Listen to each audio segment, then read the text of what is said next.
This channel does not promote any violent, harmful, or illegal activities. All content provided by this channel is meant for an educational purpose only.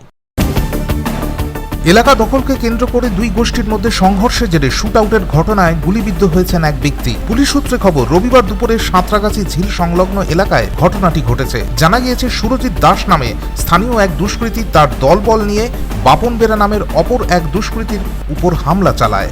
এমনকি তাকে লক্ষ্য করে গুলি চালানো হয় বলেও অভিযোগ। জানা গিয়েছে, বাপনের পায়ে গুলি লেগেছে। বর্তমানে গুরুতর জখম অবস্থায় সে এসএসকেএম হাসপাতালে চিকিৎসাধীন। অপরদিকে খবর পেয়ে ঘটনাস্থলে গিয়েছে হাওড়া সিটি পুলিশের আধিকারিকরা। পুরো বিষয়টি শুরু হয়েছে তদন্ত। ওই এলাকায় থাকা সিসিটিভি ফুটেজগুলো দেখা হচ্ছে। পাশাপাশি অভিযুক্ত দুষ্কৃতীদের খোঁজে এলাকায় জোর তল্লাশি চালানো হচ্ছে। সিঁড়ি থেকে উঠছি, তখন থেকে একটা আওয়াজ হলো দম করে। আমি হলো টায়ার বাস্ট টাচ হয়েছে, আমি উঠে গেলাম। আমরা বড় ভাই বাইরে বেরিয়ে আমাকে জিজ্ঞেস করছে কী আওয়াজ হচ্ছে, কী আওয়াজ হলো।